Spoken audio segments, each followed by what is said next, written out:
en un capítulo muy especial del libro de los Hechos de los Apóstoles, que deja la historia general que venía relatando para detenerse en una persona. Aparece en el libro de los Hechos de los Apóstoles Saulo de Tarso, quien va a ser el apóstol Pablo. La conversión de Saulo de Tarso ocupa una buena parte del libro de los Hechos de los Apóstoles, no solamente en este capítulo, sino posteriormente cuando Saulo dé su testimonio se puede ir complementando lo que sucedió con lo que Saulo después cuenta en sus defensas. Es interesante la personalidad de Saulo de Tarso y desde siempre ha sido motivo de asombro y de análisis la formación multicultural que tenía Saulo. Saulo había sido originario de Tarso de Cilicia. Tarso de Cilicia era una ciudad gentil y era una ciudad académica donde la gente iba a estudiar, lo que quiere decir que era un hervidero de cultura. En ese lugar él se fue formando. Pero por supuesto que él era judío, por lo tanto recibía también toda la tradición judía. No sabemos en qué momento de su vida se acerca a la ciudad de Jerusalén y allí recibe lecciones, se cría, como él dice, a los pies de Gamaliel. Y Gamaliel es uno de los grandes sabios judíos, conocedor de la ley, que formaba a las nuevas generaciones en los principios de la ley de Moisés. Lo que quiere decir que Saulo era un hombre formado en la cultura griega, europea, diríamos nosotros, y también en la cultura hebrea, oriental. Esto lo llevó a tomar ciertas decisiones en su vida. Se enroló en una secta judía que era la secta farisea y se transformó en un militante fundamentalista, perseguidor de los cristianos. Tiene que haber escalado muchísimo en su trabajo porque llegó a ser un hombre a quien el sumo sacerdote le tenía confianza. Él inicia una persecución contra los cristianos y dice que muchas veces los torturaba y cuando los mataban él aportaba su voto positivo a la muerte.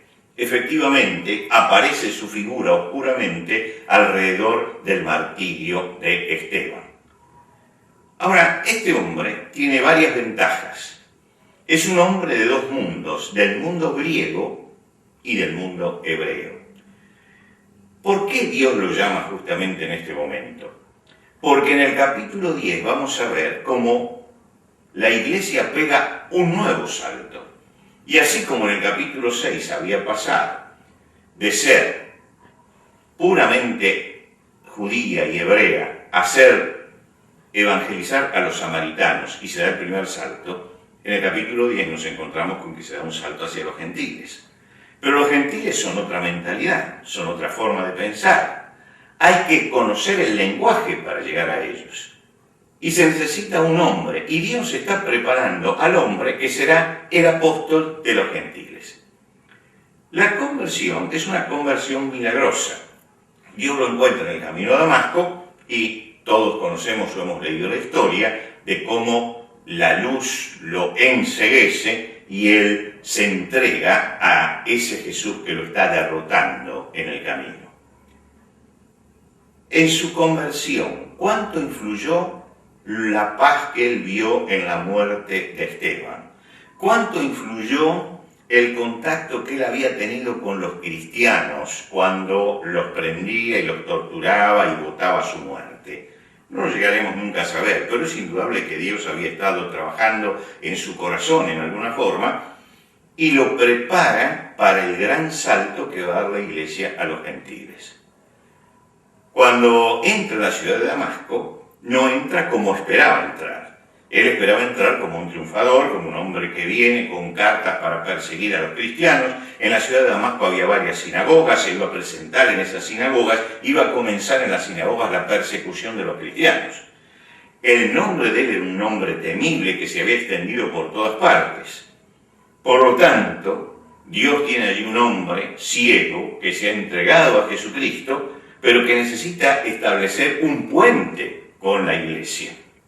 Y ese puente es Ananías.